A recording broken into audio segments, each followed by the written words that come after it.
Welcome everyone.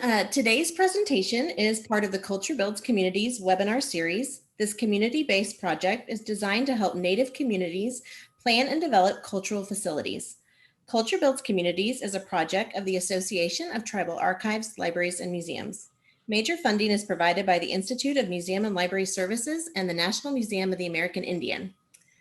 Our first presenter is Dwayne Spruce. He is the Public Spaces Planning Coordinator for the Smithsonian Institution, the National Museum of the American Indian, and he will be presenting on why provide food services. Thank you so much for being here today, Dwayne.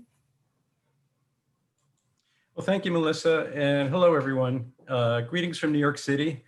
It's a very rainy and dreary day here, so it's a great day for a webinar. Thank you all for joining us today, and a big thank you to Susan Feller and ATOM for asking me to participate in today's conversation. It's exciting that so many folks are interested in this topic. Of course, everyone likes to talk about food, right? So I think Susan invited me because of my role on 2 cafe projects for the National Museum of the American Indian. My other important credential that you should know about is that my work-study job during my first 2 years at Syracuse University was as a dishwasher and buffet runner at Brockway Dining Hall. So humble beginnings, to be sure. My perspective today will be, I think, primarily that of a client representative. Hopefully I will set the table for the other speakers with my presentation. At the Museum of the American Indian, I was the museum's primary point of contact in the programming and design development of our 2 cafe projects. On the LARD project team, it was my job to advocate for the museum and its programmatic interests. At the Smithsonian, our museum stores and food service venues are overseen by Smithsonian Enterprises. Smithsonian Enterprises is the business arm of the Smithsonian. So food service is then contracted out by Smithsonian Enterprises so that our museum cafes are actually operated by a food service contractor. Currently, the primary food service contractor for the Smithsonian is Restaurant Associates. Restaurant Associates operates most of the Smithsonian's cafes, including Museum of the American Indians cafes in DC and New York. They're a very large company who can handle the volume of visitors that come to the Smithsonian. So they basically are under contract, and it's a pretty sizable contract to several museums at the Smithsonian. So the reason I tell you all about that structure is that you can see how the museum is essentially a client of both Smithsonian Enterprises and Restaurant Associates. Our cafe staff are not museum staff. They are contractors overseen by Smithsonian Enterprises.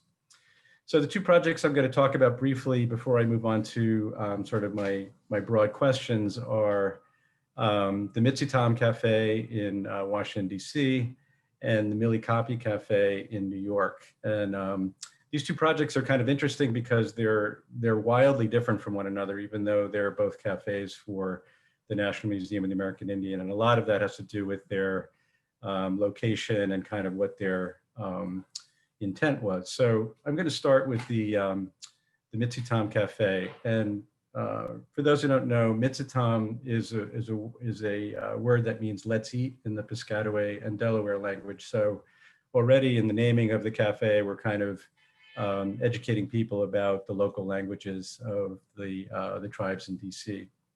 So the Mitsitam opened in 2004, when the National Museum of the American Indian opened on the National Mall.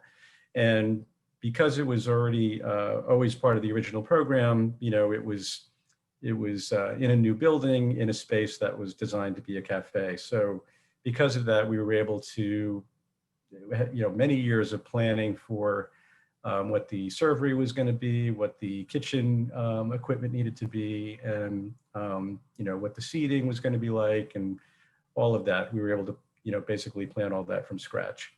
The Mitsitam serves a full native menu representing indigenous cuisine of the Americas. So the National Museum of the American Indian is hemispheric in scope. So we represent both North America, Central America, and South America. So the cuisine needed to sort of have that broad scope. Our chief chef is Freddie Bitsoy, who is Navajo. And the servery at the time the museum opened was divided into 5 broad regions, again, representing the Americas. So the cafe was designed primarily to support the NMAI's educational mission through food. With so much program area dedicated to the cafe, we felt it would be a waste of space if the cafe didn't support the mission of the museum educationally. So the idea was that visitors would learn about the indigenous foods of the Americas by eating them. We were very excited about the prospect that we might be the place where kids would have their first buffalo burger, for example. Visitors also learned that many of the foods that they already eat have native origins and ingredients. So, this isn't particularly exotic food. It's food that you probably already eat. You just didn't know that it was native food. And then finally, we wanted our visitors to learn that native food is delicious. Very, very simple.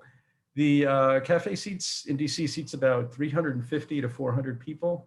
It has a full kitchen and dishwashing facilities. So we actually use, real plates and real silverware. So we're able to wash all of that because it's such a large facility and high volume.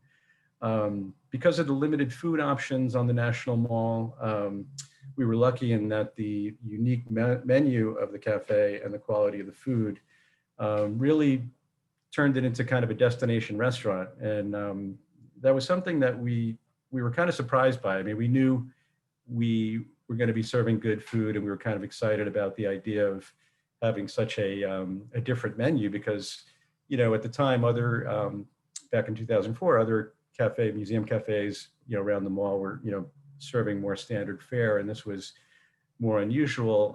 We did have somewhat of a fear, and it's kind of funny to look back at it now that it proved to be totally unfounded, but we were a little worried that people might not be receptive to this menu and this food, and we might have to fall back on more standard fare, and we were very wrong about that. I think the opening of the cafe in DC the timing was just right. Everybody was kind of, the slow food movement was emerging, and there's just I think the moment was right for this kind of an operation. And I have to say, one of the most fun times of my career was participating in the taste testings that we did during the creation of the menu.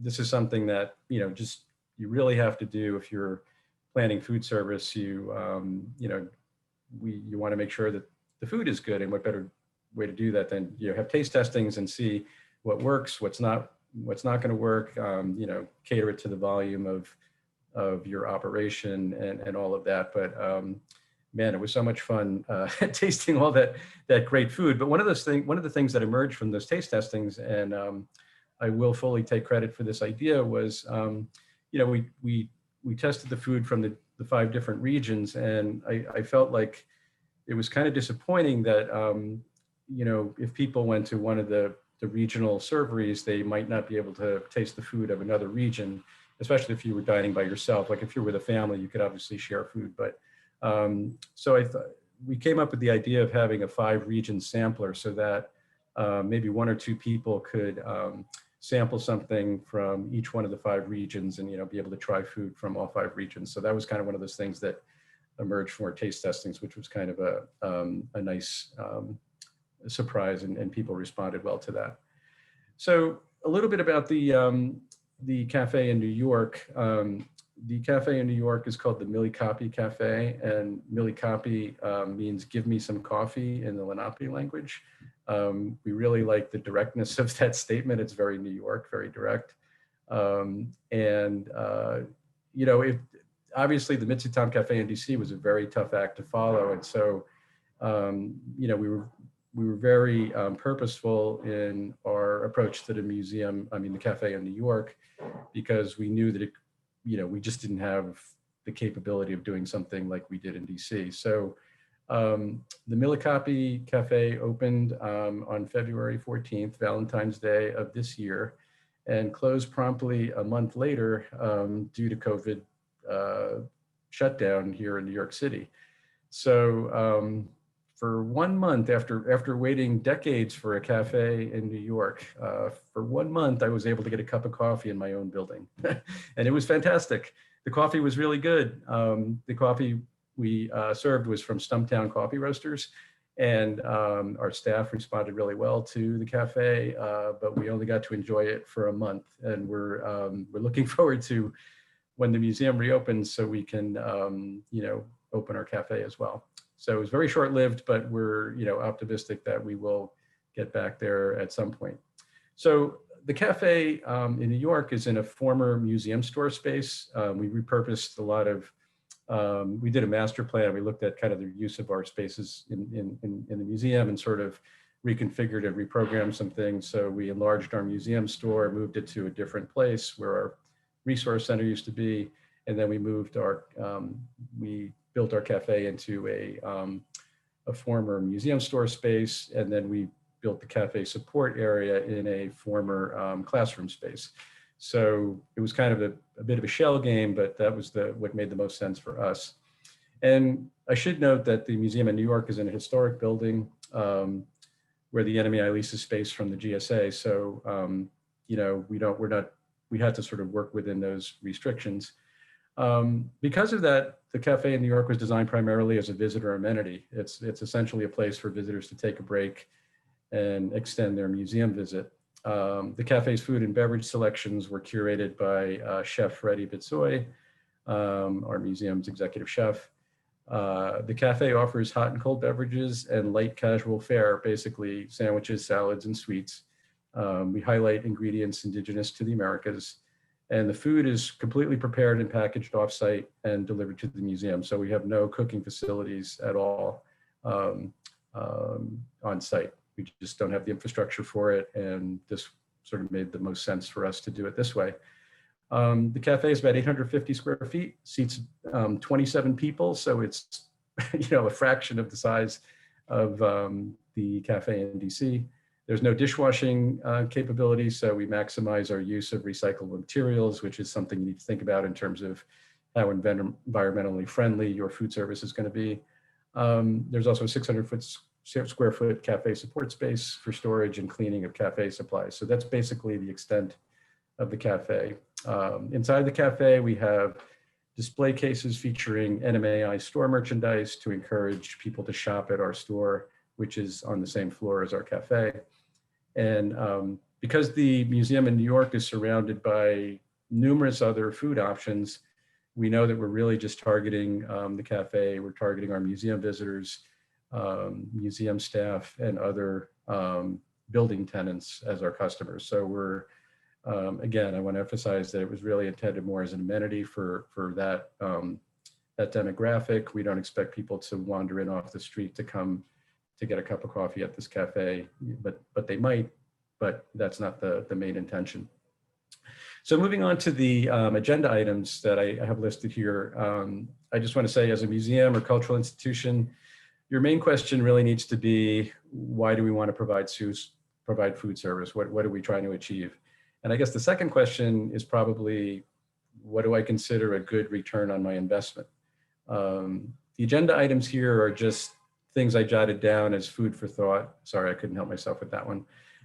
You will probably check off a few of these, as you're thinking about your food service, but one of them will probably become the main driver for your project. So in DC, our main purpose was to be as educational, and in New York, the main purpose was to be an amenity.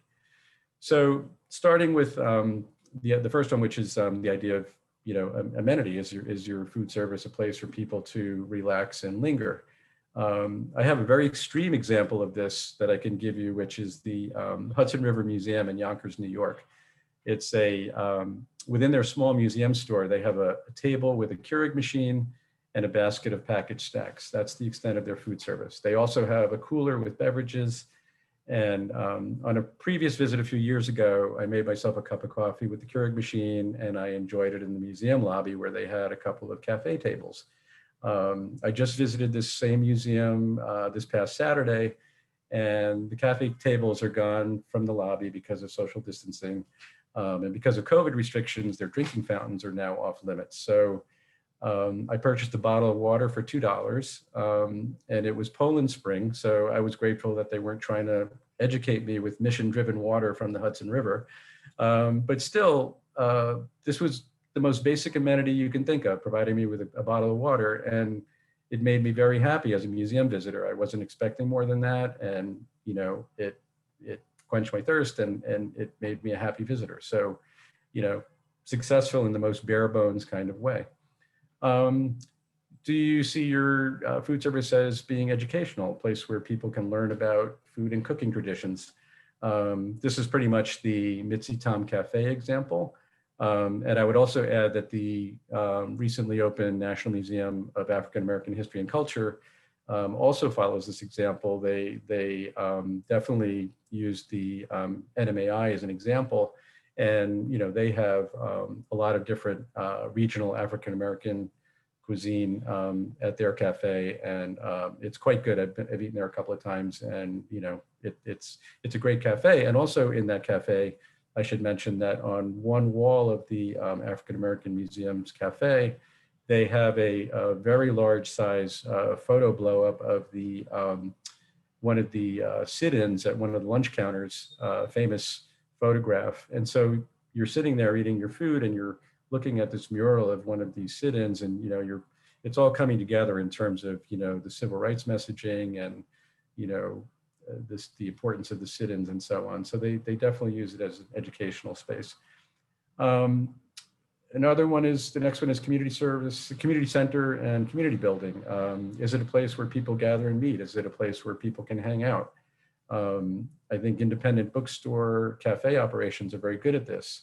You can make the space available at certain hours for community meetings and gatherings, and it becomes a place where people hang out, and they know that they can have meetings there. Marketing communications, a place where you can inform visitors about other tribal assets. You have a very captive audience when you have people sitting in a food service operation, and so why not take advantage of that and use it to promote other aspects of your institution. Another thing your food service can be is an informal gallery, a place where you display the work of local artists. This can be anything from a well-known local artist to the work of a third grade elementary school students, whatever is important that you might want to put on the wall. Destination eatery, is it a place that is so unique in its cuisine, or there's a particular rock star chef that you have, that you can make this a destination eatery? And I think that's kind of like the Mitzi Tom example, and perhaps the African American History Museum as well. Another thing is to consider is it a job training center, or a training center, a place where local people can work, and maybe you can train and mentor young people to get into the food service industry. You can work with you know, local businesses or farms, tribal suppliers for your food service or your food sources. So there's that kind of thing that can happen. And then lastly, think about, you know, you don't have to do this all by yourself. Who can you partner with? There's a lot of schools, whether it's community colleges, high schools, colleges, they have hospitality or nutrition programs that can certainly be a source of employees, but also people you can partner with to develop your food service operation. So as you consider these questions, the main thing I would say is to be true to the mission, values, and of course the budget of your institution. As we all know, Native hospitality is one of our greatest strengths. You want to work with consultants who will listen to you and support your programmatic goals so that you are a genuine team. My last piece of advice is to have plenty of food tastings before you open, and don't be afraid to ask for seconds. And with that, I'm going to turn it over to Dee Rendon out in Colorado. Thank you very much. And I'll be around later for questions.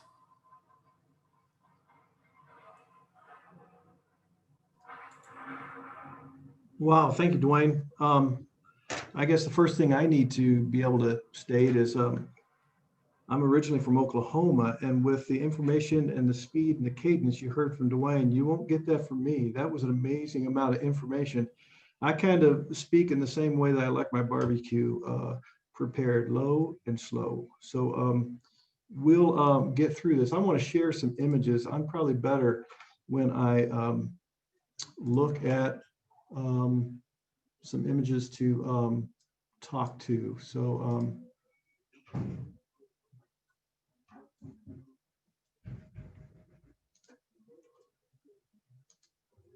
Okay, Melissa, help me out. Are you seeing the image up on the screen?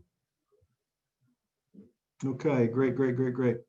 So with that, I'm an architect, and I've been practicing architecture for over 30 years. And some of my specialty has been through hotel resort. And in that, I've been able to rub shoulders with some pretty powerful designers for restaurants and whatnot, and coordinating an overall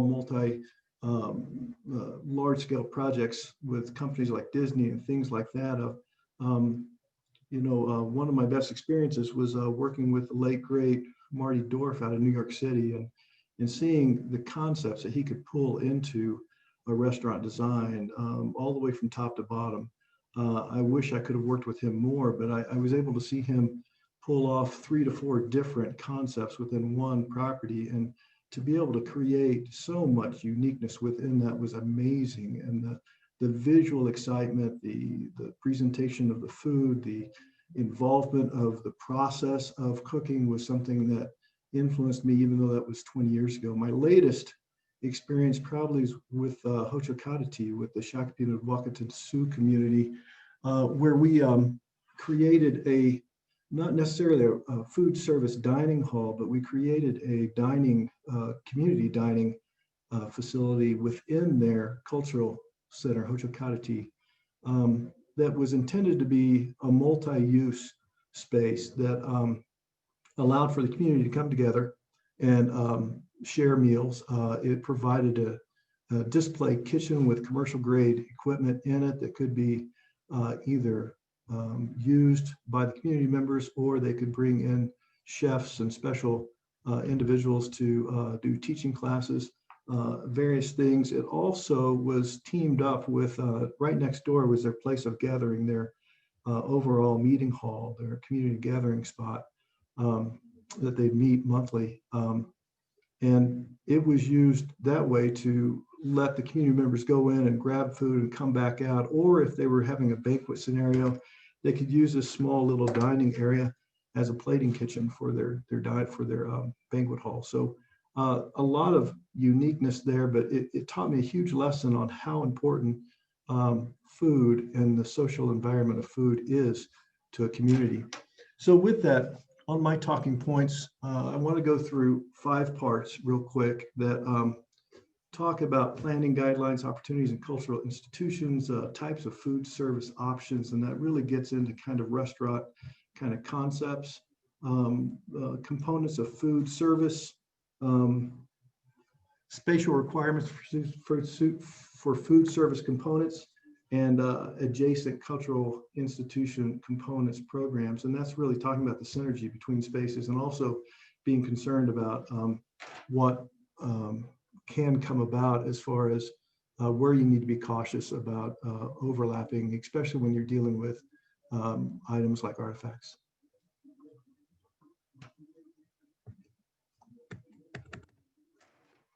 Okay. Planning. First thing, as an architect, when we start looking at planning, a lot of times we try to get right into the drawing phase. And so we start sketching, we start drawing, we start creating elements that seem enticing to us. We fall in love with the drawing, we fall in love with the pen, we fall in love with the patterns we're creating on the paper. And all that said, we kind of get ourselves into a box that really isn't the direction we should take. Planning is not about jumping ahead. It's about working through a process in an organized and thoughtful way. And so planning, to me, and to most projects like this, is about thinking first. It's not about jumping in and putting concepts on paper, but what it is about is menu, market, money, management, and method. There's 5 M's. There's other ways to look at it, but bottom line, there's so many key elements that come together to create a unique dining experience, a unique food service component. With that, in the menu stage, looking at food price, it can actually influence your cooking equipment, your refrigeration and storage, dishwashing requirements, floor space, including the type and capacity of the seating, service area design, total dollar investment. The menu can influence a facility greatly. In fact, it can become your brand. The market, your target market, your customer base, who's using the space, potential sales generation, the taste, preferences, and motivations of the market. I mean, is it educational? Is it giving a concept back of some of the things that Dwayne has talked about? Outreach methods and community engagement. How this facility in the community, in the cultural center, kind of works with the community and how it embraces the community. Their moments throughout the year of special holidays, special occasions, providing meals within the community, or just being that community part of gathering. The needs and wants of the target audience. What do they want? What do they desire? What makes this a place that people come back to? Money. There's so many pieces of the money of understanding what you have and the cost, and each one of the restaurant concepts can bring a different value to that. So construction costs, equipment costs, fixturing and furnishing costs, design and engineering costs, the brand design costs, marketing and operational costs. All that needs to be weighed in when you're looking at the very beginning. Management, the day-to-day affairs, who's running that? How is it organized to be efficient and clean? Manager and management team education, where they come from, what they know, their experiences, operational policies to make sure that the facility runs well, and staff training and coaching to make sure that the facility portrays a constant common theme. Method, the production methods for preparing the food. What's it take? What types of processes do you go through? How many footsteps do you take? How much room do you need for the food prep or the plating or the various components, whether it's a display kitchen or not? Control systems, cash, point of sales, sales analysis, what's selling, what's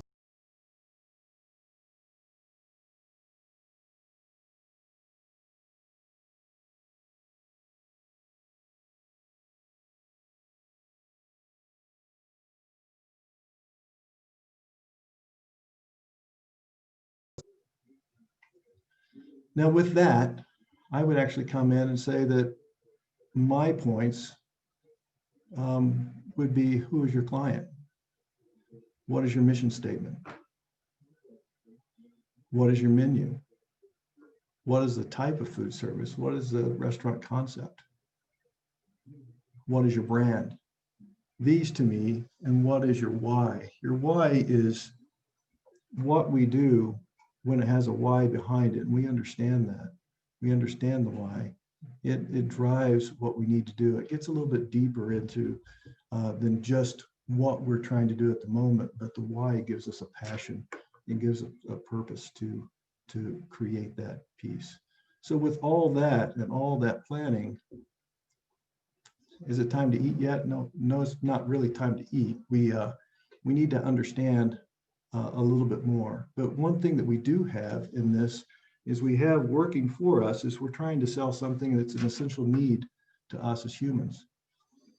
Food is one of the basic human needs. So as we go through life and we look at food, water is an essential need, shelter, clothing, and I think Wi-Fi. Those are essential needs that we have. So what we have working for us in the planning stage is that food in its essence is something that people desire, they want. In fact, I read a comment, a quote earlier that for the first time in history, the American household spends more time in a food service establishment than they do in a grocery store. So our culture is getting used to food. It's getting used to going to food service, going to restaurants, going to cafes. being served, looking for that. So we have a culture that people are looking for the food. We just need to make sure that when we're looking at supplying that we're catering to the people that we need to in the right way. We have a lot of opportunity to actually provide meals as well. As humans, we do look at eating 3 times a day. Sometimes we eat between, we get brunch, we get a late lunch. Sometimes we graze, kind of like I do all day long, but periods between meals for us gives a lot more opportunities and might dictate a concept behind a restaurant as well. One of the kind of interesting components is when we look at the animal kingdom, a cat can go 2 weeks without food, a great shark 2 months, a bear 3 months, a humpback whale 6 months, a Galapagos tortoise longer, 1 year, and then this funny little creature here, 30 years, microscopic little bug. But as humans, we have a lot of opportunities during the day that we do like to eat, and we do like to have different types of opportunities to dine. The types of food service, fast concept, something that's prepackaged, just a grab and go kind of component. Fast food, something that is quick, can be a sit down kind of component. A cafe, pub, coffee shop, something that has a little bigger menu, maybe more drinks, but a lot of socialization. Casual dining, contemporary casual dining, and full service. Each one of these concepts, once it's looked at and compared against what you're trying to deliver, can take different types of back of house service. They take different types of square footage, footprint. They have a different type of ambiance. They have a different type of personnel that it takes to deliver these concepts. So your workforce can be multiplied, or the risk level could be higher. But in that, these are basic types of food service. Components of food service in our category number 3. These are just a list of items, and they really do vary depending on what type of food service restaurant concept that you have. But in essence, and they really go into an attitude of neighborhoods. When you have a kitchen, stoves, cook lines, refrigerators, freezers, storage, it also talks about neighborhoods of how things move through a kitchen, where the food is processed, where it's cooked, where it's plated, how it moves out to the clientele, depending on what type of concept you have. Freezers and storage, how it moves off the loading dock and into the storage, where those pieces and parts go. Efficiency of layout is critical. Dishwashing, where things move once they're done in the dining room, and how they move to dishwashing outside of the flow of the kitchen, and then on into some of the waste cycling back to the loading dock. Entrance, your first experience of your first impression of what a restaurant looks like, and making sure you have the right visual, the right experience, the right area, waiting area while you're waiting for your seat, bar, lounge, restrooms, staff area, back room, indoor seating, outdoor seating, trash, how that works, especially when you're dealing with, say, a cultural center with artifacts. We need to be able to isolate and create different pathways and flows of trash versus artifacts into a facility like this, whether it's a museum or a collection of some sort, or even just a cultural center with some components. Receiving dock and how that's controlled and how that's managed. But in that, those are some of the pieces and parts. The other components of food service that I'd like to bring into is the ambiance, the lighting, the colors, the texture, what people feel. Food is a social experiment or a social experience that also engages the senses, to be able to light the food properly so you see what you're eating, the colors dance off the plates, is critically important. Brand style, that you have one cohesive brand from start to finish of what this restaurant, this dining facility looks like, feels like, becomes. Sounds, how the sounds incorporate into it so that you don't get a sound pollution, but you get a component to where you get the right amount of components of sound to get your listening to go well. So you can hear the discussions in front of you, you can hear the comments that are made, but also that the ambiance is set right. Whether you want a display learning kitchen to where you incorporate that into the restaurant seating, that also helps with some of your service square footage versus the dining seating square footage. Types of seating, tabletops, 2 tops, 4 tops, booths, all that goes into a certain amount of area that's needed and components that are within this type of facility. Flow, an efficient layout that has a good flow so that the patrons can move back and forth comfortably and are at ease. Space requirements on number 4. And all this is a little more probably dry than what Dwayne's looking at and what he's talked about. But these are some components that when you do get into how a restaurant lays out to make sure that you can move well. This is a plan that has a combination of bar seating, 4-top table seating, booth seating, as well as some casual outdoor lounge seating. And with that, all this is how you move and work around the facility. Entry and waiting, once again, we've talked about that your first experience, your first impression of what's going on. It sets the stage. People are typically impatient or are wanting to know what's going on. Having a casual place for that to occur that's welcoming is really, really important in a design and a layout, depending on your type of restaurant concept. Seating, dining bar, how that sets, how that flows in with whether it's a stop in the moment to seating in your dining or whether it's your destination. Circulation, clean, simple, clear, hopefully with as little crossover as possible so that each patron gets to enjoy their experience the way they need to. Kitchen service.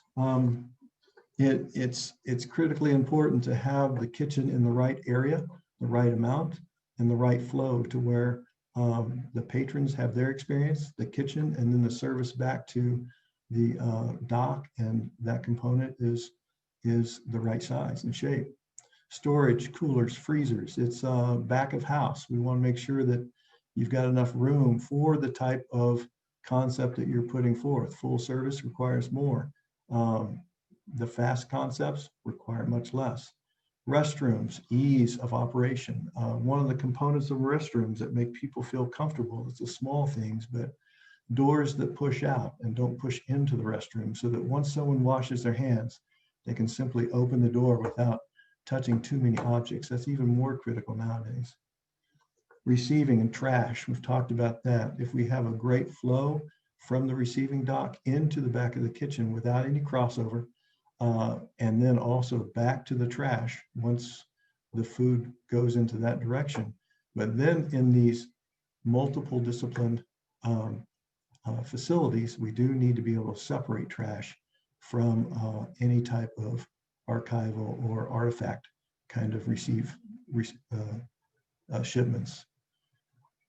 With all the components, it's going to feel like the walls are crashing in, but in that, a well-organized, well-planned space lays out well and is required into the guest experience. Different types of restaurants, like we've been talking about, require different overall square footages. When we look at the space allocation, there's just a lot of planning guides that we use to come up with square footages of what different components would be. For instance, table service at 15 to 18 square feet for a restaurant, counter service, 18 to 20 square feet. Sometimes as architects, we even get into the ergonomics of some standards that we have that talk about what the body requirements need of how you set at the table and whether it's a high top or a low top, a 4 top, a 2 top. even some of the bar seating. So all that can go into creating the space requirements for what's going on. Adjacent cultural components, number 5.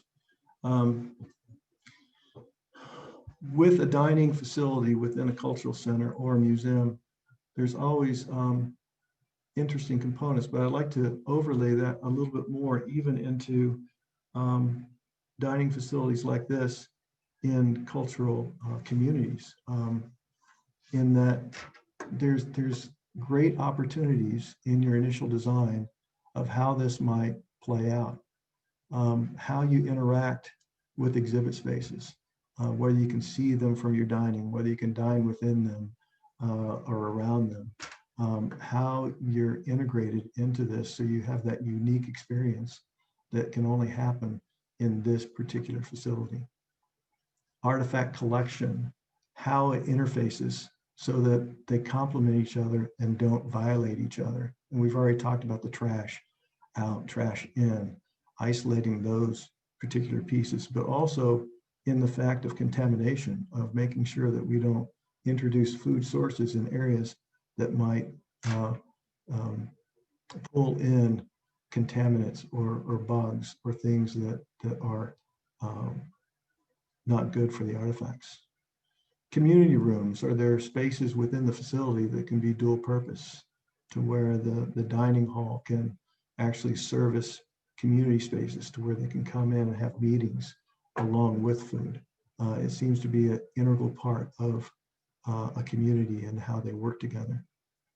Exterior spaces and patios, and how the dining room can expand into the exterior spaces, can expand seasonally into areas that provide another chance or experience or accessibility from the outdoors. Shipping and receiving, the flow of items, and this goes back to what we're talking about with the artifact collection and trash, and making sure that food and artifacts have clear and separate pathways. Elder housing, maybe this is a component that the dining can actually help fund or help sponsor or support community services within some of these communities. If it's not just a pure museum, maybe there's an opportunity to feed some of the community members in healthy ways and expand that as a community source. Brand examples go all the way to the idea of the artwork on the door and how it reinforces each and every part. So with this, to kind of wrap up, the idea of planning really takes a lot of pre-planning, in my opinion, to get an idea of the concept, the ideas, where it wants to go, what it wants to be, how big it is, how it operates. I would recommend much of what Dwayne has talked about is examples, looking at restaurants that are out there to see what they've done it well, what their overhead is, what their effort is in keeping the restaurant going, the work effort, the employees, the staff, the engagement into the community. But all said, dining is a critical part of who we are, not just because of what we need, but because of who we are socially. And it involves every aspect of our life. So with that, I'd like to pass it on to Sean Evans, Santa Fe, New Mexico. Sean, are you ready?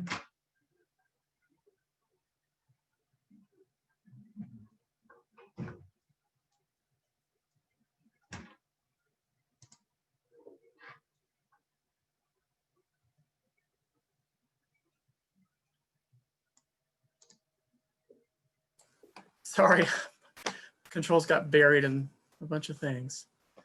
I'm going to start my video.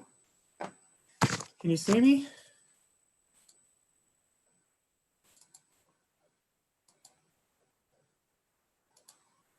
Can you see my screen? can't hear anybody. Can you? Yes. Okay. You can hear me? Yep, you're good. Excellent. Thank you. I'm coming to you today from Ogopoga, White Shell Water Place, the unceded territorial lands of the Tewa people in northern New Mexico, also known as Santa Fe. I'm going to expand out really big from where we've been talking. The discussions thus far have been fairly practical. I want to kind of expand it to be a little more philosophical. And then I'm going to bring it back really small. So we're going to go over some programming things, which I can skip over since Dee did a great job of handling some of these things. I'm going to talk about two places. First, Los Poblanos Historic Inn and Organic Farm in Albuquerque, which is a remarkable organic farm that I've been involved with for a number of years. And then a small business at Okeawinge Pueblo, just a little bit north of here, called the Feasting Place. Not a place that I have any official relationship with, but run by dear friends, and has really formed a lot of my understanding of the importance of indigenous foods. And then I'm going to close with a few lessons. So as I said, I'm Sean Evans, principal of AOS Architects in Santa Fe. I'm not sure how many of you were involved in the earlier webinars that we did in this session. I wanted to kind of show a few slides from my talk on programming. And this was a diagram that we talked about in that webinar, in the programming webinar, about the relationship of importance of planning to design. And I just wanted to kind of bring this up. We're not going to dwell on it, but really critically important, as Dee has really just summarized, to really understand your food service objectives, and particularly the business planning early on in the process, so that your architects and engineers can design an appropriate facility for you that realizes your strategic goals. When we talked about the space program, we talked about exhibits and collections and culture. And we talked about the possibility for the food service in your cultural center to really be part of the culture, and to think about it, broaden it potentially to include gardens, the outdoors, and as a community kitchen. Some of these things have already been discussed this afternoon. And then one of the things that we like to focus on when we design such spaces is the cultural center or a museum really being a facility that's both for the preservation and production of knowledge, that it's a place of the past and a place of the future. And we think that's critically important when you think about food service. We talked about the space programming and the sorting of all these bits and pieces that you need. Dee did a great job of talking about that. And when you start to understand the size of these things and the adjacencies, and in particular with the food service, as Dee mentioned again, we really want to control the distance, the separation between the cafe and the kitchen and the loading and trash from your galleries where your artifacts are.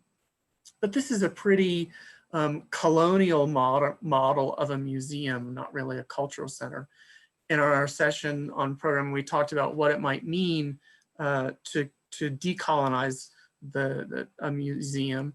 And one of the things that we discussed was really having a community kitchen as the heart and soul of a cultural center, which creates a very different sense of how program is organized. So let's visit Los Poblanos Historic Inn and Organic Farm for a minute. This is a place in Los Ranchos de Albuquerque, which is a small ranching community just north of Albuquerque here in New Mexico. So here we see in the map kind of downtown Albuquerque here at the bottom of the screen, and this red circle is Los Poblanos. It used to be the headquarters of a vast ranch, and it is now 25 acres with remarkable views to the Sandia Mountains. We see that here from the fields of the farm, now famous for their lavender production, and the beautiful Sandia Mountain, part of the Sangre de Cristos, which turn this remarkable watermelon color at sunset. Los Poblanos has been long known as an amazing ranching facility, and more recently as an organic farm and particularly further lavender production. But also a place of great architecture, 2 very historic famous homes on the property. And about 15 years ago, it transitioned from a family home into a small bed and breakfast, and now is a 50-room boutique hotel centered in kind of agritourism. So here's the site plan. One of the things that's remarkable about this part of the world is the importance of water as in any farming community. So here on the left, we see the Rio Grande, and then New Mexico is famous for these ditches and the acequias. This is one of the acequia madres running just to the west of the property. And then there's an acequia that on property that delivers water to the fields, actually through one of the new buildings that we designed. The farm is really very well designed as a nutritional landscape. And while this is not a museum or a cultural center, it is a cultural experience that's very much grounded in the nutritional landscape. And I thought it would be relevant to talk to you about today. So much of the fields are dedicated to rotating crops, an herb garden in the center of the new development, the lavender fields in the very center, produce is grown on the southern part, and a flower garden. And all of this agricultural production is utilized in the store, in the hotel, and in the dining experience. Site plan showing the green box is the main dining room of the new restaurant. And these are the 28 new hotel rooms that we've developed. And we have this spectacular view out through the fields, through the herb garden. That's very an essential part of the kitchen.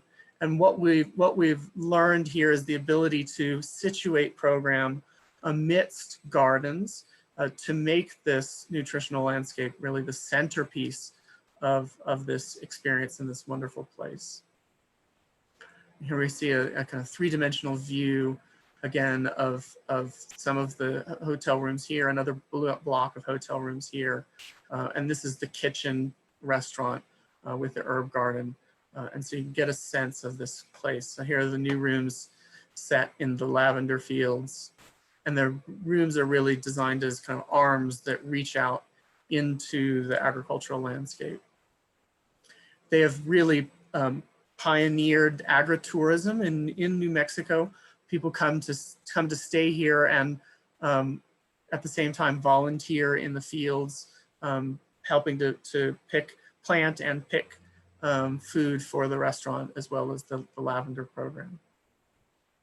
All of these products are utilized in a lavender production facility in which soaps and lotions are made with lavender products, as well as products that are used in the restaurant, and a remarkable retail environment where, again, many of these products from the agricultural landscape are sold.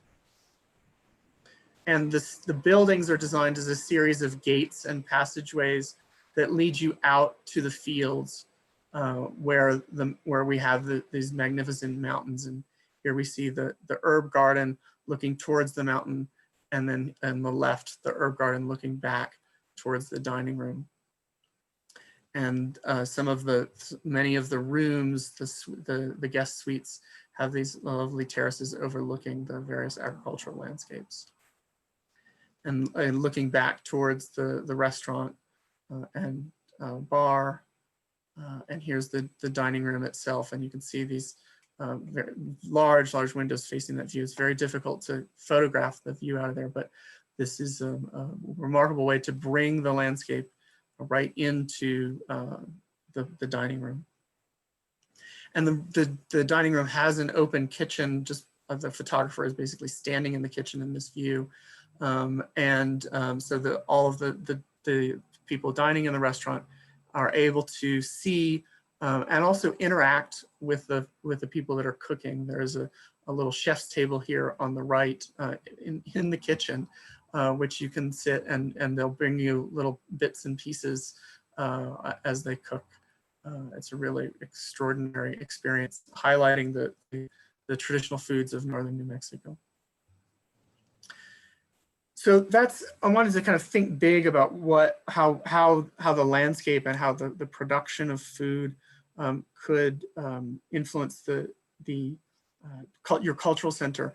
But I also wanted to kind of bring it back to the scale of a house. And this is, we're going to look real quickly at the feasting place, which is a business at Okewinge that my friends Hutch and Norma Naranjo run out of their home, right off the road, coming into the Pueblo, where their fields are right here, and you can see the mountains again in the distance. So really incredible connection to the landscape.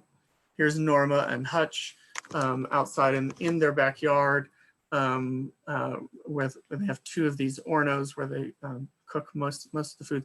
It's an amazing business. That's a catering business, but really what they love is bringing people into their home for an experience, for a dining experience, as an educational experience to learn about Tewa cooking. And here's me with an amazing skillet of lamb chops that have just come out of the Orno. And you can see the quality of the natural landscape that we really are in this indigenous, thoroughly in this indigenous landscape. And inside the home, they operate cooking classes as well as catered events where you help prepare the foods that you will eat. This is my office holiday party last year, and a really remarkable lesson about scale and place, family and food and tradition, and an incredible experience where Norma here is telling us about the changes in food since the arrival of the Spanish, and an amazing experience to get your hands in the food, to spend time in a home. And I wonder about cultural centers and bringing food into them, and the differences in scale of these 2 places, from really being immersed in a farm where the food is grown to the scale of the home, and understanding the importance of home particularly in indigenous cultures. So lessons. I want to encourage you all to allow for a connection between the exhibits and the food, and to think about how the experiences of the exhibits are connected to an active nutritional experience, whether that's production and gathering and cultivation of the actual food on a farm, or the preparation of it in a kitchen. Allow for a connection to Mother Earth and her seasons. What's the relationship between the indoors and the outdoors? We all know that in many museums and cultural centers, you walk inside and you never see another window. Artifact conservators have really boxed us into this corner. I believe it's really inappropriate for indigenous and native cultural centers, and we want to establish that relationship to the outside and what can be grown at your site. Make sure to confirm feasibility and cost back to business planning, and how can views be brought inside. And allow for community and visitor participation in education. We've talked about this in a number of these talks this afternoon, how food is related directly to the mission. But I'm interested in extending it further, and can the tasks of planting, harvesting, cooking, and dining be integral to the experience of the cultural center? And of course, you need to consider how this is different for your own community members versus visitors. So the last couple of things, just in thinking about the visuals of such a place, our televisions are occupied with these test kitchens and these fabulous cooking shows, and the glamour of these kinds of places, certainly as educational environments. But I've certainly come to appreciate, more importantly, the lessons that we learn from our own homes. And I think when we design such places, we always kind of toggle back and forth between, how does this kind of place relate to a kitchen that is in my home, that is in your home, if it's part of the educational experience? How can we learn from this kind of environment rather than that environment, to develop a place that really reinforces your own cultural values? Thank you.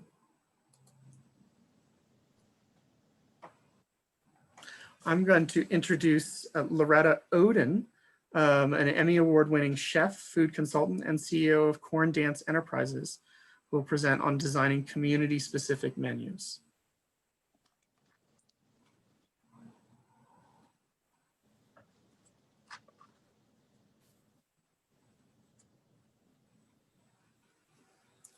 Are you there, Loretta?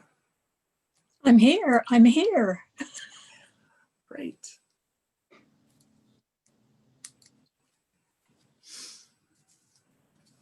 Loretta, do you want your PowerPoint now? Sure. Yeah, that'll be great.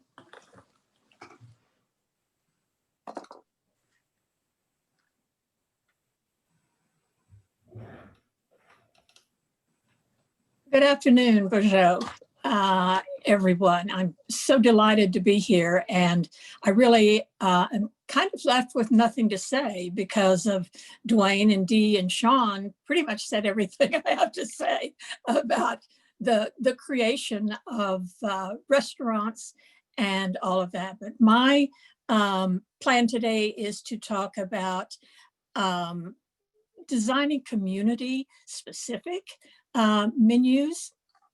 People think of Indian food, or first of all, they ask, what is Indian food? And that has to be explained. But they also think of just, we're all Indians and we all eat the same things. And my food is really about pointing out the diversity of Indian food from, Nunavut to Tierra del Fuego. All of the food ingredients are regional, seasonal, culturally specific. And so we put a few slides together to show people that this food is not really exotic, but it is regionally specific.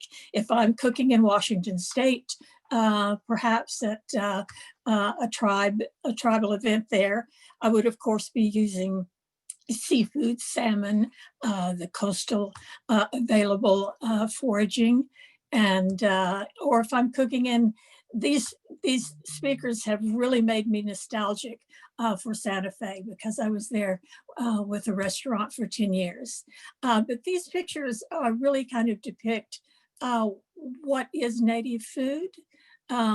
There I am in a kitchen where I've spent probably the last almost 30 years. And next to that is when you hear the question, what is native food? The first thing that usually pops up is fry bread, Indian tacos. And that is not our indigenous food. That is not the food that we grew up on until we were discovered, so to speak, by people from elsewhere. So this next picture is one of what I call my little big pies. I call them that because of one of my favorite movies with Dustin Hoffman, The Little Big Man. But this is my alternative to fry bread. So I prepare these little personal sized flatbreads out of all different kinds of grains, amaranth, corn flour, and top them with things. This one is, I think, I can't see it very well. Here we have one with the three sisters of corn and bison. And, they're quite delicious. And I'm trying to get people away from the fry bread culture, which has spread throughout Indian country, coast to coast. We have so many more exciting foods to eat. And if we could show the next screen. Here's squash blossoms. This just comes right out of your garden. You can stuff them or not. One is stuffed, one is just barely grilled and laid on a plate. They're absolutely delicious. These are things that people can easily grow in their backyard, in a big garden, and catch a few of these blossoms before they start their journey into turning into squash or pumpkins. The next one, again, using foods that are indigenous to some point in the Americas. We have a gorgeous braised bison short ribs, absolutely delicious. I have a lot of people that kind of shy away from bison, thinking it's going to be wild tasting, gamey. It is not. I always say it tastes the way beef would love to taste. The other dish is of duck breast. These dishes are dishes that you've eaten before, but what I do is I make sure that I can sub in an indigenous ingredient for each of these dishes. They're not difficult. I like to use traditional cooking methods as well, so I don't deep fat fry. I grill, I roast, bake, whether it's outside in an Orno or over an open fire or in a big fancy casino or restaurant kitchen. Do we have another? Shrimp and grits. You know, that's about as I don't want to say Cajun or Acadian, because the indigenous peoples of the Southeast and the Gulf Coast were eating shrimp and grits way before any of the TV chefs came up with the shrimp and grits. The other is a quail, big deal in Oklahoma. We always have a big quail hunting season. Bob white quail, the Gambro quail. This is quail sitting on a little nest of spaghetti squash with some cranberries and veggies. Makes a pretty plating. This, what you can go out and find. I always urge everyone to find someone who can forage, go outside, and I could go out in my backyard or my front yard as long as it's not a tiff green Bermuda grass lawn, and find something good to eat. These are actually elderberries from my hometown, just about 60 miles from here. Just a beautiful big handful of elderberries. So that's what you can find out in nature. These foods were provided for us by the Creator, and we need to get back to getting out there and finding them. Oh gosh, we can't forget dessert. Simple. The one dish is corn mush. So just good old yellow corn mush or white corn mush. Boiling water, put the corn in, sweeten that with honey. I've also baked some butternut squash, scooped the meat out, swirled that into the squash, put some beautiful fresh berries, blackberries, whatever's in season. And then I do some really kind of funky little dessert oils, which are kind of a cross between sweet and savory. But this is an example of using foods that one would usually think of as savory and turning it into a sweet dessert. The other dish is one of my specialties. It's corn ice cream, and it's simply amazing, pun intended. Thank you for those slides, Melissa. Part of the work that I do everywhere I go, I love to mentor young chefs. And part of our Native American Food Sovereignty Alliance is a chef mentorship program. So this was at one of our big food summits. And there's Chef Sita. I think you might be out there today. And Chef Andrea from South America. Lauren Sita is Dene. And so I try to work with as many young people, especially the women. I think the women belong in the kitchen as well. But they've worked with me for years now, and they've gone on to, start their own careers, their own restaurants, and I'm very, very proud of what they're doing.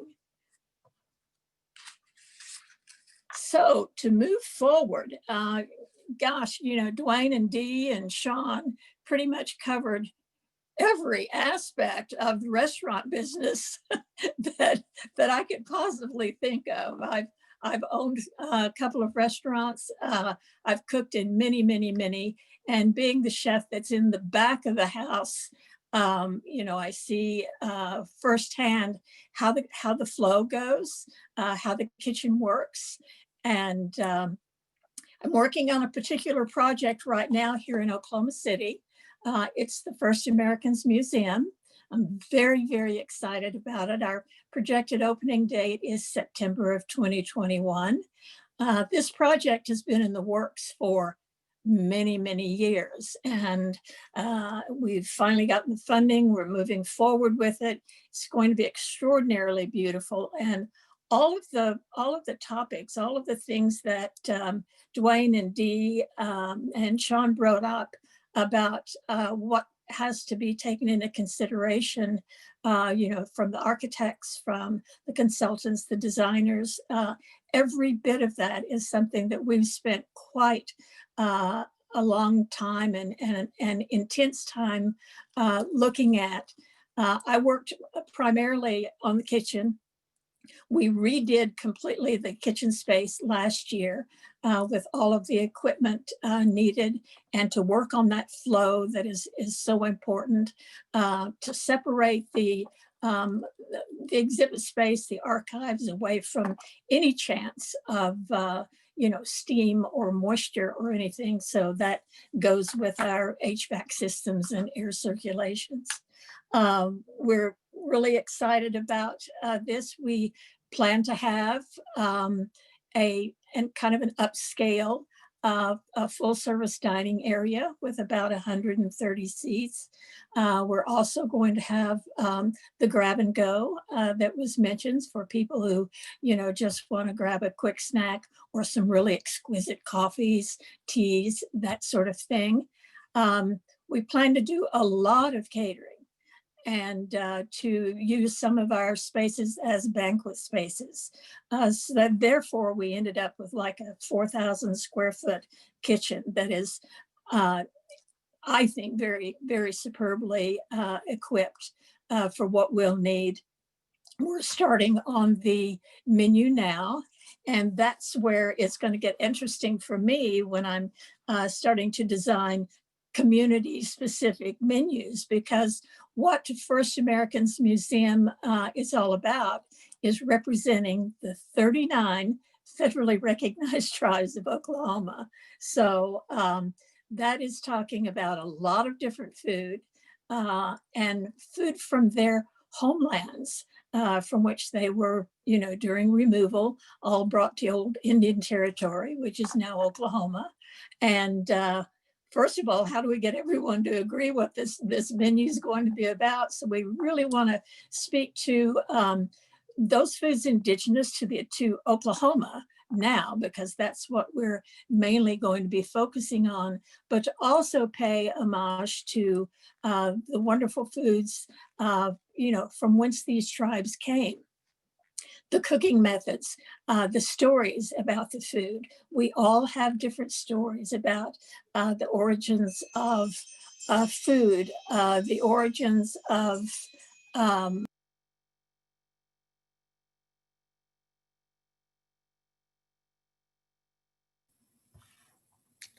Looks like we may have lost Loretta. I think she dropped out. Let's then go on to Sam. Would you like to introduce him? Yes. So next up, we have Sam Obexum. He's with a principal at Full Circle Indigenous Planning, and he's going to present on a case study on food as community building, the Gathering Cafe at the Minneapolis Indian Center. Thanks so much for being here today, Sam. Yes, thank you. Sound check, can you hear me? Yes. Okay, now I'm gonna start my slideshow. Are you able to see the slideshow? Yes. Okay, so welcome everyone. You've heard a lot of really good inspirational information about the value of food and design and community and menus. And what I wanted to talk about as an architect and as a community member is the relationship between food and community building. So we all are involved in some sort of institution, either as designers or as executive directors or as visitors to our own facilities. And what's interesting about what we're doing here in Minnesota, and I'm based in Minnesota, is a community-wide focus around community building that includes food, restaurants, cookbooks, farming, urban farming, rural farming, that I wanted to share with you guys. So what you're seeing here are some traditional ways of food and community building in an indigenous standpoint here in Minnesota. And this can apply to any community, really. But how does that apply to contemporary current conditions? So on the right is a feast happening inside the Minneapolis American Indian Center. On the left are some youth in urban farming. We have a very active community here in Minnesota. We're relatively urban, but we have a lot of tribal members who move back and forth between the Dakota and Ojibwe reservations. We have a lot of very diverse native population here, Ho-Chunk and Navajo people from all over the country. So we have a lot of rich indigenous food traditions and cultural traditions to celebrate. So from a mapping exercise, you can see where Minneapolis here is. On the left, we have in the red boxes are all the tribal reservations. First of all, we recognize that we're all on indigenous land, and I'm on Dakota land right now. And right now, there is a strong urban population, again, that has very strong connections to our traditional reservation lands. And then we also have a very rich traditional indigenous first foods around here. We have wild rice all over Minnesota. We have walleye, we have choke cherries, we have bison in the Dakotas, we have maple syrup, and many other foods to talk about. And Laura did a great job of punctuating how important it is to be very specific and local to the culture that and the land base that you're on. This is a map of Minneapolis right here, of a part of Minneapolis, which is called American Indian Cultural Corridor. And there are a number of cultural institutions within this area, all working together to feed our people in many different ways. This is the Minneapolis American Indian Center, and this is an old photograph, and I showed that for a reason, which I'll get into later. But it is essentially the one of the main indigenous cultural organizations in the region. It's one of the first in the country. It's aging. It's about 45 years old right now, and we're about to do a renovation to the building. But it still exists as the community center, the core of the community, the heart of the community. There are a lot of institutions that have sprung up from this institution. But this place still has our community powwows. We have health and fitness. We have feasts, cultural activities, all sorts of different things that are happening in this facility. We even had Bernie Sanders come here and speak a couple years ago in the last presidential campaign, but it really does act as an important cultural gathering space. Now this image here is a little dinky little, what really is a concession stand that was meant, and it was designed 40 years ago to be a small, counter where you can get food, and it would serve as the concessions for the large community events. And it was up until about 5 years ago, a rental space within the American Indian Center. And we had a number of different tribally owned, native owned businesses who would come in and operate the center. The difficulty with that scenario in this case is that it's within a nonprofit, and we're renting out a space, and the building wasn't really designed to be a for-profit cafe, so it always struggled. And about 5 years ago, we changed the model of how we service this organization.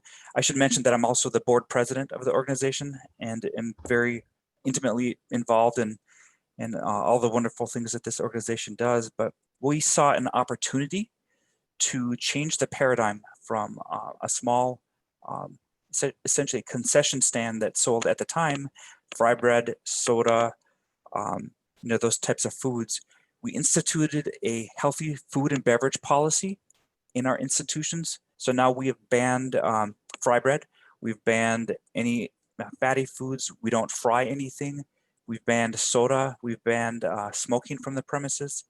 And so that was a big cultural shift for our urban organization, that you can't, 30 years ago, you could come in here and get fry bread, a pop, and have a cigarette.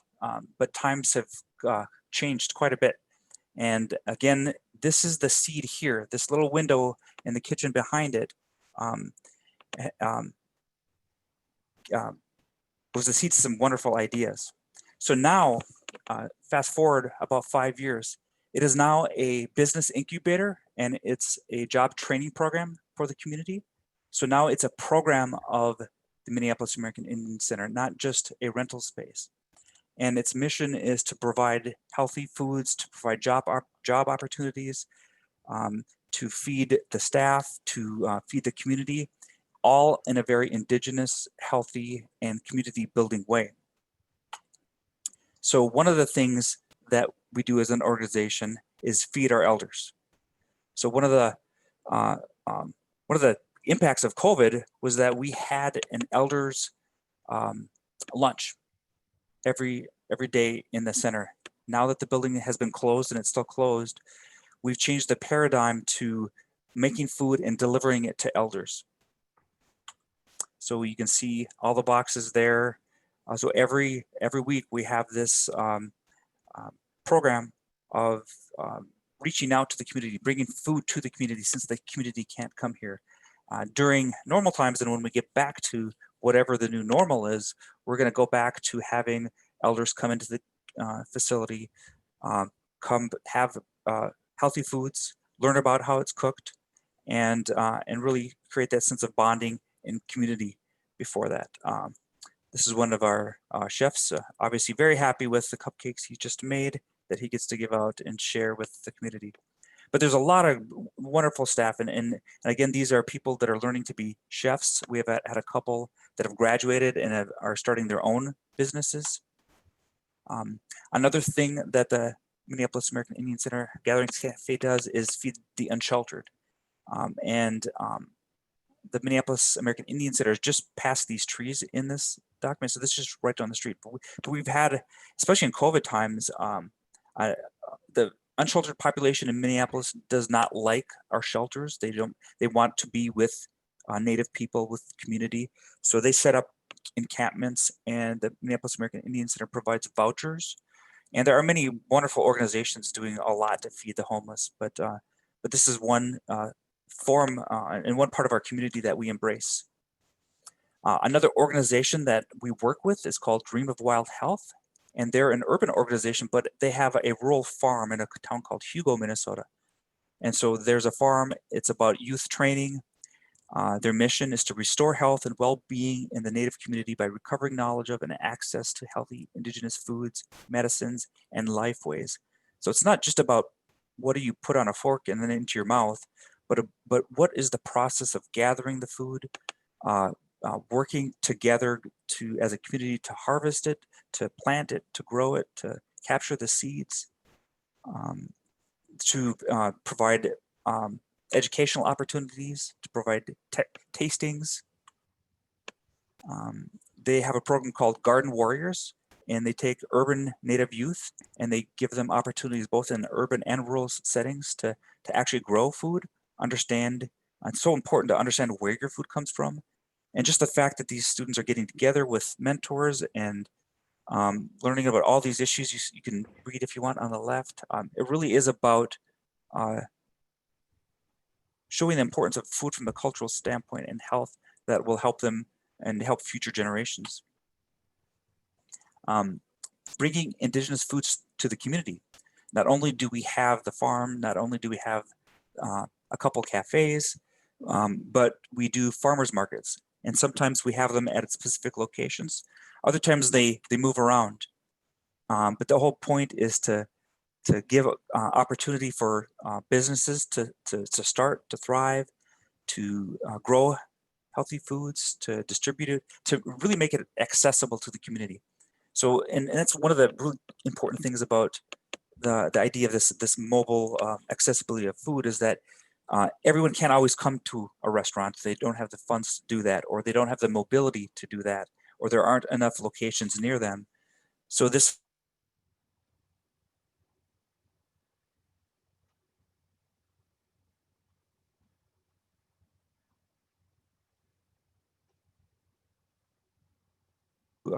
this is the Tatanka truck, so he brings food to different locations. All about traditional seeds and gathering and foods as well. So how do we preserve the actual seeds and plants that are indigenous in their genetically pure way?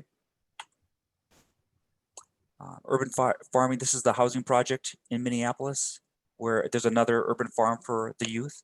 So again, these programs are multiplying and kind of all, not all surrounding the Minneapolis American Indian Center, but it's one of the hubs and one of the supporters of all those possibilities. We are in the middle of a renovation to bring it back to design and drawing. And we are transforming this building from this old concrete, glass, and kind of cold building to a very warm building. On the left on the image there, we're bringing that cafe out to the front, to the streetscape. So now you can sit outside in a larger space, in a newer space, and with an expanded kitchen and an expanded catering area, we're going to be able to really serve the community much better. The cafe right now is in the middle of this drawing here, this building. We're bringing it out into that sort of orangish yellow right on the streetscape. So again, cafe, a lot more seating, a lot more equipment. Right now they're working off of a very old kitchen, but still doing incredibly wonderful things for the community. So these are just some images, and we're in the middle of fundraising right now to this, but this is the new cafe space. You can see that little hole in the wall that we had before. Now we're bringing it with a lot of great sunlight, new kitchen, new offerings, places where you can rent out seating for organizations. And again, on the left, you can see the new cafe and its sort of conceptual design.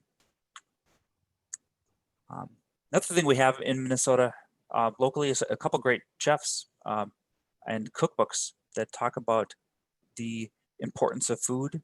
And you can read on the left, indigenous food, stories, and recipes. But again, it's the importance of that relationship between story and food and culture and community gathering. We have a new restaurant by Sean Sherman opening up called the Indigenous Food Lab, where he's experimenting and trying new ways to create and be innovative about food. We've had a lot of wonderful press, so I encourage you to Google Gatherings Cafe, and you're going to see all these articles on our native chefs, how we're providing food to the elders, how we're doing it during COVID, how we're putting food at the forefront of community building. You can read about Sean Sherman and his organizations on Facebook. We are, as part of Gatherings Cafe, they have, we're expanding the catering service. So now it's becoming a for-profit enterprise for our nonprofit, which will help us survive better as a nonprofit. Again, we're on all the lists now of Yelp, and we're on Atlas Obscura. So food has become an incredibly important part of what we're doing as a community. And we have a coffee shop. You can go get Powwow Grounds. It's a catchy name, Powwow Grounds, but I get my coffee there. It's a place where community can happen. We have an art gallery. So it's this relationship that doesn't separate food from art or culture or social services. And we don't turn our backs on our elders, and we don't turn our backs on our unsheltered. And we celebrate all aspects of our culture and food and community. And that's what I wanted to share. So and thank you to all of our presenters today. There was a lot of great information. I think there's a lot to think about, and wanted to open it up for questions to me or to anyone in the group. Thank you, Sean. What kind of questions do we have? You're welcome to either put them in the chat or unmute yourself and ask.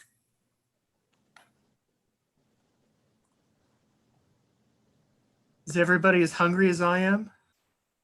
Yes. I know there was one comment from Stacy, and she says that she's going the food truck route and wants to have contact with those who have food truck experience. So, Sam, you obviously know some about that. Yeah, you know, Sean Sherman, what he does is he takes his food truck as, and it was really an outgrowth of his restaurant ideas. He's opening up a couple locations in Minneapolis. So that's one way he's promoting and spreading, you know, his recipes, his cookbook, his restaurants.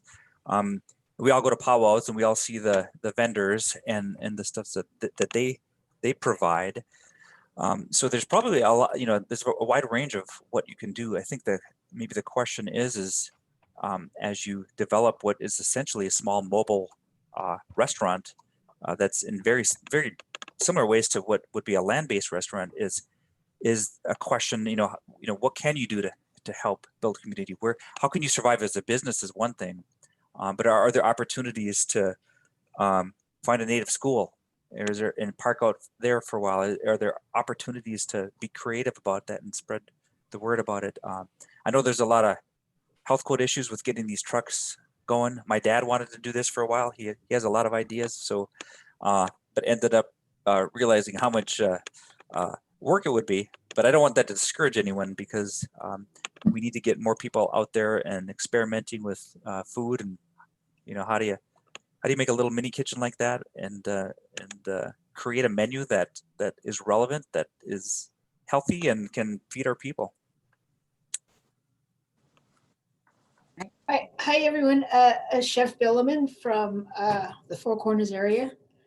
We are a huge tribe, as you guys know.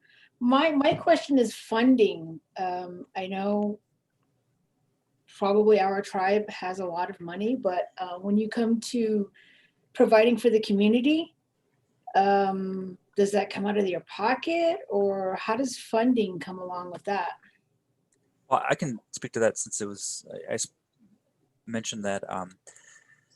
So in transitioning Gatherings Cafe from a rental space that really struggled, we knew that the location was difficult. I mean, any restaurant operation is difficult, and the margins are so slim, that once we changed it into job training and made it a program, we were able to find funds as a nonprofit for it, which you can't really do that in that same way. You have to find private funds if you're, you know, a private investor. And I know even Sean Sherman, who's opening up these restaurants, he's creating a nonprofit as a wing of his for-profit enterprise to help support that.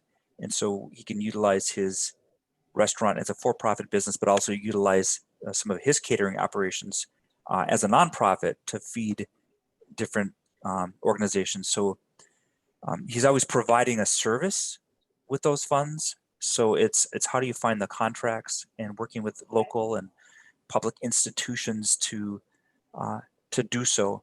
We haven't had to really supplement Gatherings Cafe much at all, because as part of our different programs and feeding our youth and feeding our elders who are coming in for social services or cultural activities, there's a little bit of each of those programs that is dedicated to feeding them. So we're able to utilize that, so we can actually feed the people we're bringing into our institution, which a lot of nonprofits don't really have on site. So that that sort of interrelationship between the different programs and the catering, the for-profit and nonprofit, has allowed us to succeed and thrive, even when COVID shut our doors. So now we weren't getting people off the street.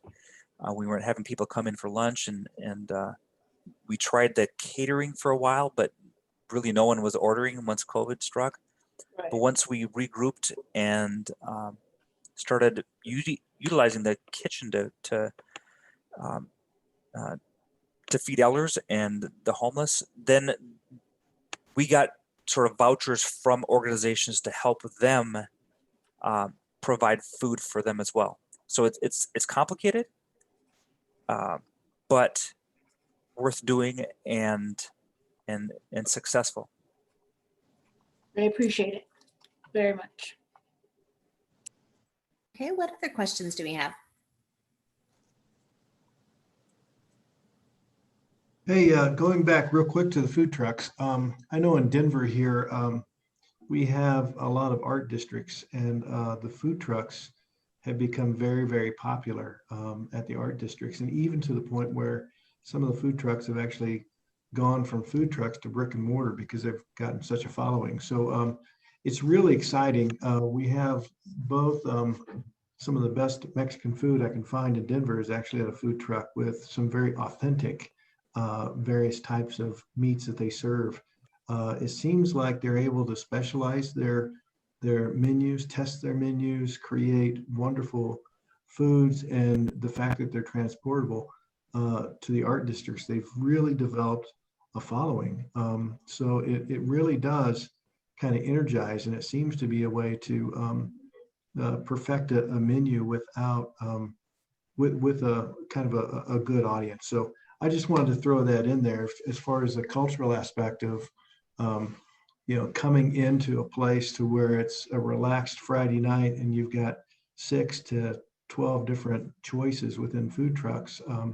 It really does become a food party, so to speak, that is delightful.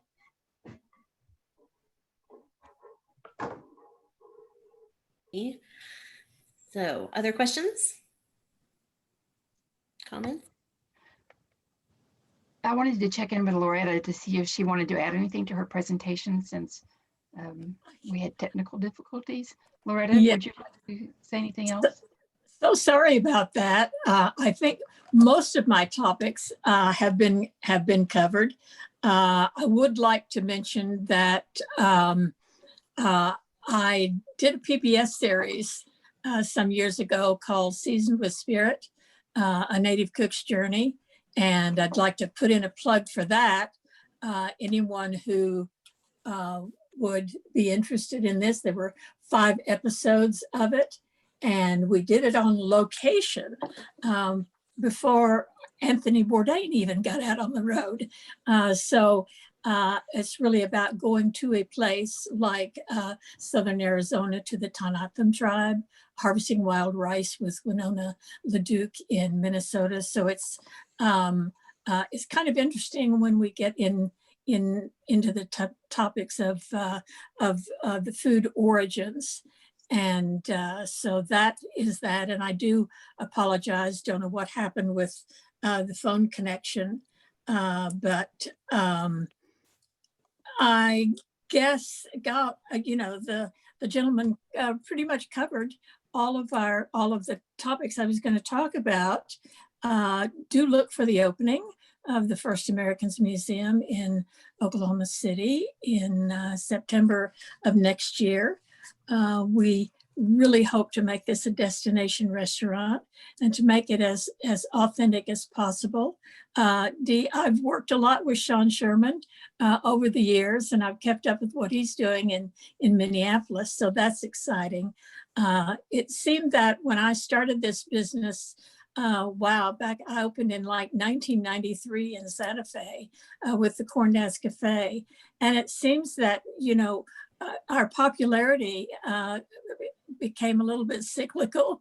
We'd come in and out of vogue about every 10 years. But this time, with all of the young chefs that are out there and the exciting food that they're doing, and paying really attention to the culture and the indigenous aspects of the food, I think it may stick this time. So hang in there, all of you that are out there working on this. I think it's really exciting. Lord, how can people get Seasoned with Spirit if they would like it? Can they contact you, Susan? Sure, and then we'll work it out. I haven't really put it online or anything yet. Okay, but great. if they contact you, yeah. Okay, if anybody, and they're amazing. You may have seen them on PBS, and Loretta won an Emmy for the series. So if you would like it, just email us and then we'll figure out the next steps. So, well worth having in your library. Melissa, back to you. What questions do we have? Hi, this is Gwen. Bonjour, Loretta. I'm one of your Potawatomi relatives from Prairie Band, but I live among my Pawnee people now. I'm on the museum board for the Pawnee Nation. I used to have to go to Santa Fe to enjoy your scrumptious tastings, but now that you're in Oklahoma City, I might try to sneak over there. Yeah, thank you. My question is simply, do we have contact information for all of the presenters? And will that just be on the your Yes. ACOM website or where? It's Yes. on the roster. We sent out a roster with everybody's biographies, and at the end of each biography is their email address. So, Okay, great. Thank you, Susan. you're welcome. Ed Hall asked a really great question, and I'm hoping that he will speak to this on how to incorporate indigenous growers and food into your menu. Ed, you're on mute, but if you, there you go. Would you like to speak to that? Hi, Ed. Hey, Loretta. Yes, as much as we're really looking at indigenous foods in general, how are you looking at getting indigenous growers, getting the food from, we say farm to table, but it's always difficult to really incorporate true indigenous foods into a menu? I'll start with that, if I could, just real quick. You said farm to table. One of the things that one of our organizations does is say seed to table, because seed really talks about the act of planting and the community act of that. And so if you bring it back to even a step further, it includes that indigenous point of view. But we're getting food from White Earth or wild rice. We're getting bison from different tribes. So that's, I think that's a great question that we're still trying to figure out, because where can we get additional sources and how can we support those businesses and the farmers? And I would love to see more urban farmers that were actually urban farms that were financially feasible, because we support them. So it's about tying in our purchasing power as individuals, as communities, as nonprofits, to the value structure of what we want to promote and create. But that's one perspective. Yeah, I just wanted, I'm sorry, this is Dwayne. I just want to add one thing, which is, apologies to Susan for promoting another Native organization, but I think it was, I think I sent you the link, Susan, but it was I think it's the Native American Tourist Association, but they just, in the last 2 weeks, they just had a webinar about this very topic, about agritourism and how to, source from native sources. So, if you contact me, I can certainly find that information. But I would also add that even in Washington, D.C., we were able to, I know we were getting our wild rice from a source in Minnesota for sure when we first opened, and we definitely had a relationship with the Intertribal Bison Cooperative, which is a pretty large outfit, and they actually were supplying our bison for quite a while. I'm not sure if they're still doing it, but even at the scale that the DC Museum is working at and the distance between DC and the sources of this food, we were still able to do it. So it's definitely worth the effort, because you really, the authenticity of the food is one of the biggest selling points, and and you're helping native businesses, so it's a win-win all around. Well, absolutely. This is Loretta. Ed Hall and I have worked together on the Native American Food Sovereignty Alliance for quite some time, and we worked together on the tourism aspect. And sourcing is one of the biggest parts of what I'm going to be trying to do with the museum here. And I think if we all band together and seek out those local native producers, we can help support them, and then that lends a great deal of authenticity to the food that we serve. This is Gail Chihak. I'm with the American Indian Alaska Native Tourism Association. I want to thank Dwayne for bringing up our webinar series that we've been doing on agritourism. And sorry for botching the name. That's okay. The speaker that he's talking about was Letitia. Oh, I'm missing her last name right now, but Letitia from the American Indian Foods Association. They're part of the Agricultural Council. And we've also been really promoting tourism and foods. So we have a series going on right now. If you go to our website, aianta.org, you can see the next two that are coming up. But please think about us when you're working with your museums and your cafes. We have a destination website, nativeamerica.travel. Please check it out and consider putting a listing on our page. Thank you. And we'll be happy to link to those on our page as well. We would like to have a listing of resources to make it easier for people to source indigenous foods. So it's on our horizon to do. If you have links, please send them to us. Any other questions? Let's see. So another question from the chat is, are there guidelines serving hot food to elders who are at risk for COVID? I'd like to get away from buying canned or packaged foods high in sodium, sugar. Maybe I can start to speak to that, but my answer is a little. I would have to ask our staff, but I would also welcome you to go to their Facebook page and ask these great questions. So the staff they're wonderful. We have a new director there, the chef. Everyone is warm and welcoming, and they love to talk about these things. So I wish we could have had all these other people as part of this call.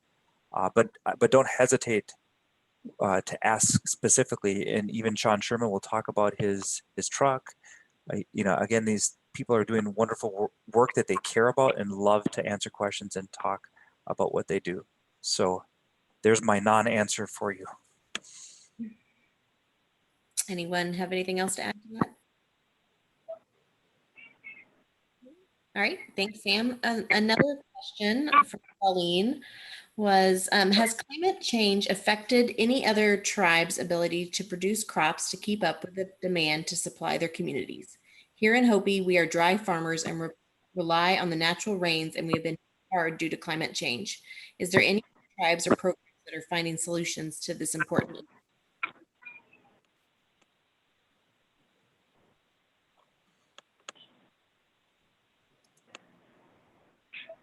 Do you have any guidance? Maybe someone else that we could suggest that call speak to. Well, a couple days ago, I would have said to make sure everyone votes, but we're past that, so that we're one step further, depending on your point of view. I know that in White Earth, we're trying to do a lot of things with our Land Recovery Act and windmills and all sorts of things. So and just as an architect who does a lot of urban design and planning for communities, just about every tribe is really focused on sustainable development, utilizing resources, trying to exert energy sovereignty. And I think our tribes can be great examples for the rest of the world to think about how we care about our homelands and in our environment.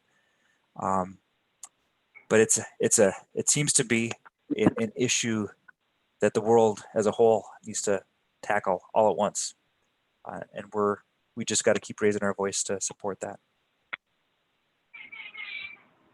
Yeah. Yes, part of our cuisine is the fact that we are dry farmers and that we rely on these crops, and that's what makes it traditional. But when we put it in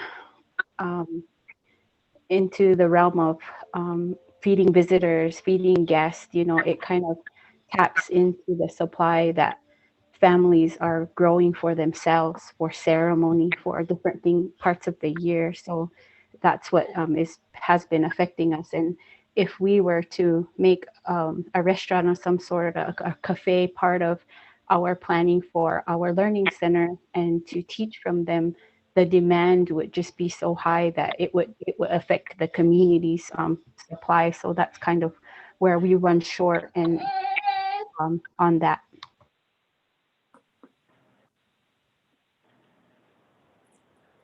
Well, my thoughts are that, kind of in closing, that food is probably one of the best communicators we have. And all of us that are involved in the food world, whether it's, a producer, a restaurant, a little cafe, that food really, really helps to tell our stories and inform people. There's a whole lot of people out there that still think of us in the past tense. And the more we get out there, and as I said, I see that happening now. So we just have to keep pushing forward as hard as we can. And if you cook for these people, if they like the food, maybe they'll listen to what we have to say. This is Ed Hall again. And, we just co-hosted the Indigenous Tourism Forum of the Americas with the Organization of American States and George Washington University. And food sovereignty is a major issue with Indigenous communities throughout the Americas. And one of the critical things that we have to look at in conjunction with it, with offering it, all of our culture, is to the visitor, is also how do we protect it. And so intellectual and cultural property laws are so key and critical in conjunction with what we're doing. Just an example of working with communities in Peru, quinoa was peasant food in Peru for many years. And now it's priced out of their market because it's become the popular food. And when we talk about the scarcity of indigenous foods or how seasonal and small they might be in size because they've been so marginalized, you want to make sure that your own quality of life isn't compromised, in the exchange as well.